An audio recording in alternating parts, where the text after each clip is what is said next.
Rembang 23 April 2024. Kalender Bahari Nusantara. Dalam video yang kita upload kemarin ada yang bertanya tentang manfaat dan fungsi kalender Bahari Nusantara. Nah, dalam video kali ini kita jawab fungsi kalender Bahari untuk 1. Alat peraga IPA di sekolah. 2. Panduan waktu memancing, berburu, bertanam, dan acara purnama. 3. Membantu mitigasi bencana dan perubahan iklim. 4. Merujuk energi bahari ramah lingkungan. Selain ini tentu bisa ditambahkan dengan fungsi yang lain ya. 5. Untuk menciptakan identitas atau jati diri Bahari Nusantara sebagai strategi budaya, dan yang keenam sebagai fungsi kalender pada umumnya. Nah, kalender Bahari ini memang saya ciptakan berbasis sains dan untuk kepentingan keseharian dan untuk kepentingan sains juga. Makanya agak berbeda dengan beberapa kalender lain yang memiliki fungsi cenderung ke fungsi keagamaan. Misalnya kalender Hijriah. Kalender Hijriah itu digunakan untuk kalender ibadah umat Islam, yang mana kalender Hijriah ini berasal dari Arabia. Kemudian kalender Saka yang berasal dari India itu digunakan untuk menjadwal kegiatan dalam ibadah umat Hindu-Buddha. Kemudian kalender Imlek digunakan untuk ibadah Konghucu, umat Konghucu, karena kalender Imlek ini berasal dari Tionghoa, serta kalender Masehi yang berasal dari Eropa ini digunakan untuk menjadwal kegiatan dalam agama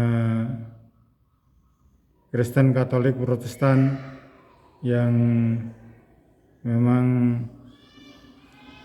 sejak awal itu menggunakan kalender Masehi. Tapi berbeda dari kalender-kalender yang berbasis keagamaan yang tadi saya sebut, bahwa kalender Bahari ini bukan kalender agama dan tidak digunakan oleh agama manapun. Jadi kalender Bahari ini murni kalender kerja, kalender sains untuk kepentingan sekolah dan kepentingan pekerjaan sehari-hari. Walaupun begitu, walaupun tidak digunakan untuk kegiatan keagamaan, namun kalender Bahari ini memiliki instrumen yang sama dan memiliki kesetaraan yang memang setara begitu dengan kalender-kalender yang lain. Jadi kalender Bahari ini setara dengan kalender-kalender yang berbasis keagamaan tadi. Walaupun kalender Bahari ini tidak merupakan kalender agama dan tidak digunakan oleh umat agama manapun. Ini digunakan oleh anak-anak sekolah, oleh para pekerja, dan oleh masyarakat yang generasi awal dan generasi selanjutnya penerima kalender Bahari Nusantara.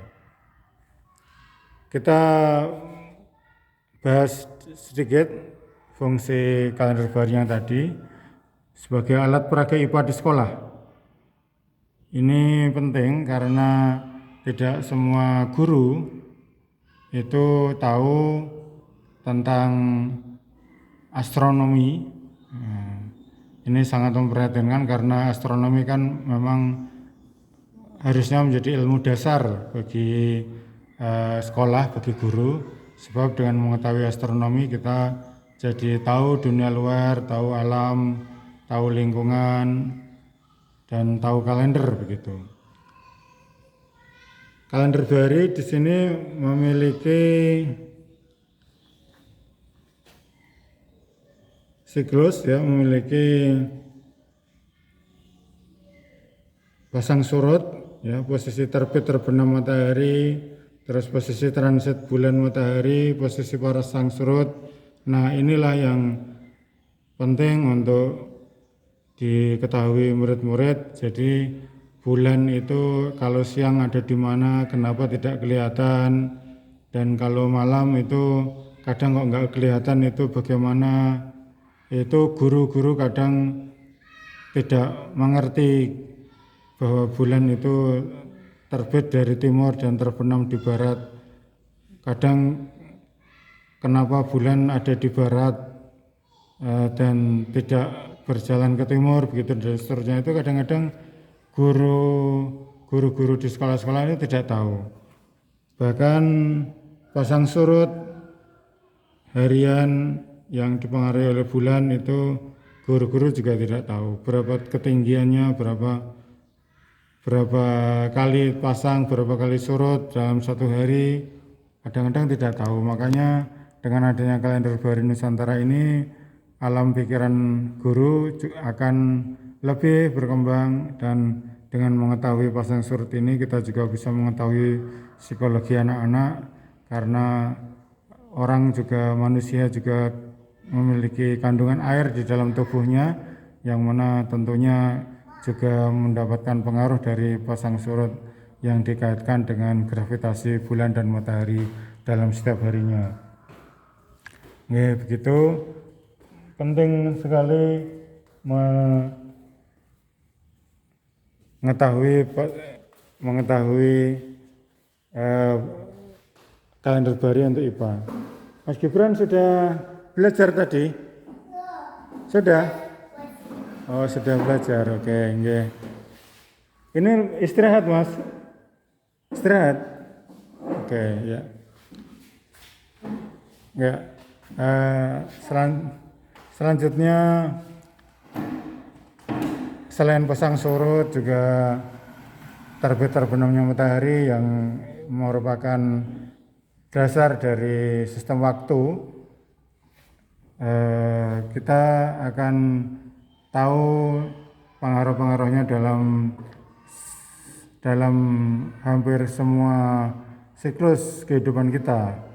Karena dengan matahari, bulan, juga dengan siklus air laut, dan nantinya juga sungai dan lain-lain, kita akan mengerti banyak pelajaran tentang biologi, tentang pertumbuhan tanaman ya, kemudian tentang iklim, cuaca. Nah, ini sangat erat kaitannya dengan alat peraga IPA di sekolah. Di kalender Bahari kan memang memiliki bulan-bulan, memiliki musim-musim yang sesuai dengan Nusantara ya. Ada musim selatan, musim barat, musim utara, musim timur. Ini dikaitkan dengan solstice dan equinox. Kemudian kapan hujan, kapan kemarau, kemudian kapan musim semi, kapan gugur. Kita akan mendapatkan pengetahuan itu, guru-guru akan mendapatkan pengetahuan itu di dalam kalender Bahari Nusantara ini. Makanya ini penting sebagai alat peraga IPA di sekolah. Dan yang kedua, sebagai panduan waktu memancing, berburu, bertanam, acara purnama. Dalam memancing, di sini ada instrumen tentang ikan ini ya. Ini kalau tanggal 6 ini ikannya segini, tidak begitu banyak. Tanggal 5 ikannya juga sedikit. Tapi untuk tanggal-tanggal sekitar konjungsi dan ini sekitar konjungsi ini ikannya banyak ya. Kegiatan ikan banyak sehingga peluang penangkapan ikan akan lumayan akan besar. Baik ketika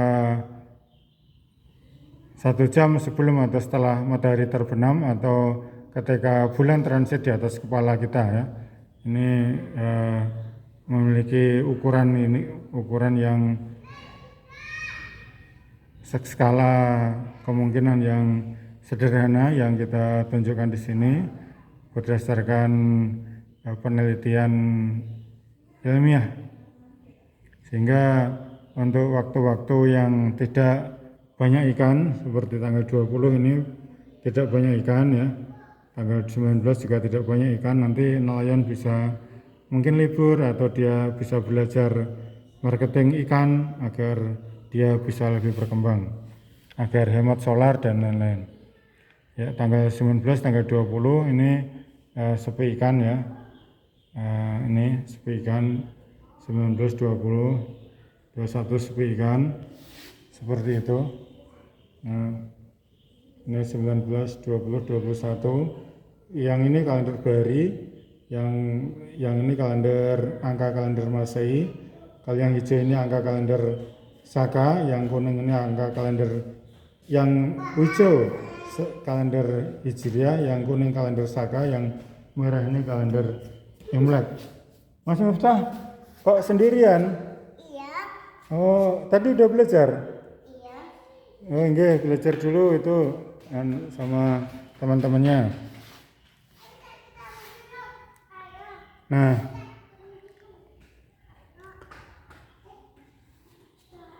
selain untuk panduan waktu memancing, berburu, waalaikumsalam. Loh, Pak Ali sedang mereview kalender ya, menjawab pertanyaan. Ya, menjawab pertanyaan.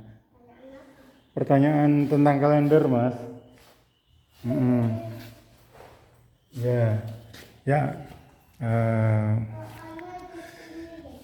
Selanjutnya tentang itu termasuk juga tentang berburu ya. Berburu kan kita sering kalau di hutan begitu, kalau dalam cerita-cerita ketika purnama itu banyak serigala yang bersuara, berbunyi gitu ya, saut-sautan, termasuk kegiatan hutan semakin ramai begitu menyambut purnama.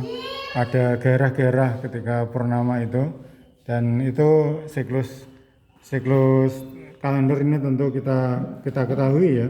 Nanti era-era purnama ini perburuan semakin gairah, semakin aktif, atau di masa-masa tertentu perburuan kurang aktif begitu. Kemudian bertanam ini untuk kalender Bahari kan memang ini sebagai kalender pertanian juga. Jadi awal kalender Bahari itu awal tahun Bahari, awal selatan. Awal selatan ini adalah awal tahun kalender Bahari. Ini adalah awal musim penghujan dan itu merupakan MT1 ya, musim tanam 1 atau musim tanam utama. Jadi memang ini ketika masa-masa awal tahun ini adalah masa-masa untuk awal dari pertanian, awal musim penghujan begitu. Kita gunakan betul-betul sesuai astronomi. Jadi ini juga dikaitkan dengan budaya dari warga tani yang erat kaitannya dengan lintang luku ya, lintang waluku itu, atau bintang bajak itu, yang ketika itu naik maka sawah-sawah dibajak ya, untuk kemudian ditanami untuk menjadwal bertanam. Kemudian acara purnama. Nah, acara purnama ini merupakan acara budaya yang sudah masyhur di seluruh dunia kuno dan dunia sekarang, bahwa acara purnama ini sangat khusyuk ya, Acara purnama itu memiliki pengaruh yang sangat besar, dan kalender Bahari ini memiliki tanggal 1 itu di setiap purnama. Berbeda dengan kalender lain, kalender yang berbasis bulan yang lain. Kalau kalender Hijriah ini tanggal 1-nya adalah hilal, munculnya hilal. Kalender Sakak tanggal 1-nya konjungsi, Imlek konjungsi. Maka kalender Bahari tanggal 1-nya bukan konjungsi, bukan hilal, tetapi purnama. Purnama seperti ini adalah purnama. Purnama tanggal putih ya. Ini angkanya ini putih, tanggal putih, ini libur. Ini libur, memang kita liburnya tanggal putih ya. Jadi purnamanya juga libur. Ini purnama libur. Ya. Setiap purnama libur. Ini tanggal purnama libur, tanggal 1. Tanggal 1 purnama libur. Ini purnama juga, tapi ini purnamanya hitam karena ada gerhana bulan. Ada gerhana bulan. Ya. Ini purnamanya ada angka purnama persis. Ini tanggal jam 18.14. Jadi tanggal 1-nya ini purnama. Tanggal 1-nya purnama. Jadi ini memang sangat mendukung acara purnama, acara padang bulan kalau di Jawa ya. Padang bulan, padangnya kaya rino begitu.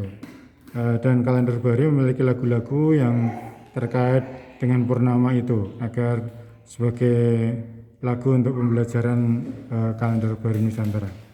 Kemudian membantu mitigasi bencana dan perubahan iklim.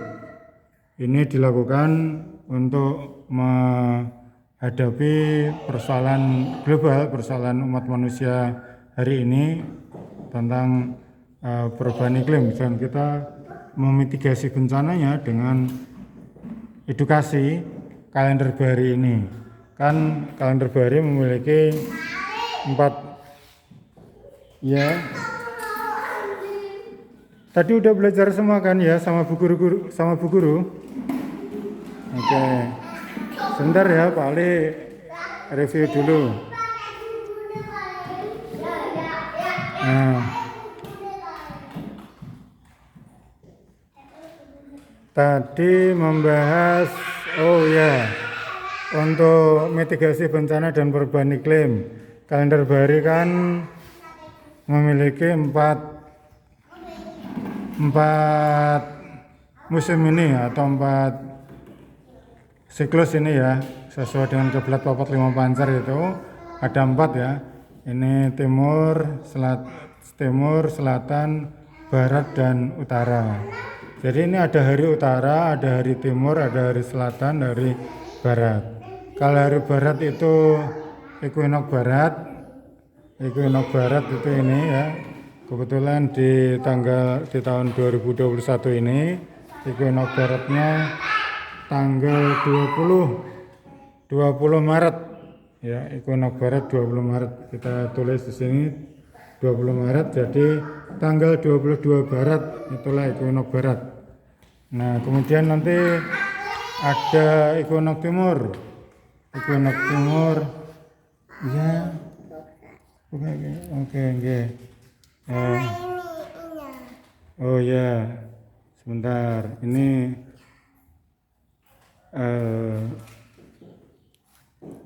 digigit gak bisa? Oke, ini dipegangkan sebentar Pak Ali. Dipegangkan ya. Oh kok ya, ini pegangnya bagus, jangan sampai jatuh ya. Sebentar. Nah, maaf ya. Ini Pak Ali harus membantu murid-muridnya Pak Ali ya. Iya Mbak Sila. Mbak Sila muridnya Pak Ali kan? Ini juga. Iya. Ini apa? Ini enggak? Itunya ininya. Oh, diambilkan ininya. Oh ya Allah.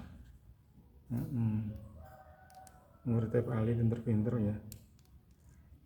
Iya. Dipegang.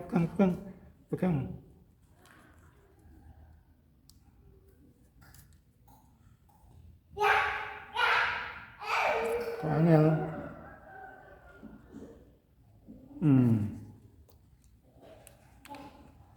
Nah ini Pak Ali membantu membantu Mbak Sila. Ini untuk apa ini Mbak Sila? Untuk goreng ininya. Untuk goreng. Ya. Ini ada bumbunya. Lah kompornya mana? Kompornya nggak ada. Kompornya di sini. Dadanya. Ini sulit sekali. Ya udah nih. Ya, sudah ya. Ini nih kompornya. Oke. Equinox Timur. Ini Equinox Timur. Timur itu September ya. September Sains. Ini September. Di hari Timur tanggal 23 September. 23 September di tanggal 3 Timur. Oke. Kemudian ada solstice. Solstice itu modal ini solstice-nya tanggal 3 atau tanggal 21 Desember. Itu solstice selatan. Kemudian solstice utara di Juni. Ya, di Juni spot. Solstice utara tanggal 21 Juni atau tanggal 27 utara. Nah, itu di tanggal-tanggal itu kan hari libur tahunan, seperempat tahunan. Nah, itu digunakan untuk kegiatan. Ya, sebentar. Ini pegangin, sebentar. Aduh, muridnya Pak Ali ini pintar-pintar.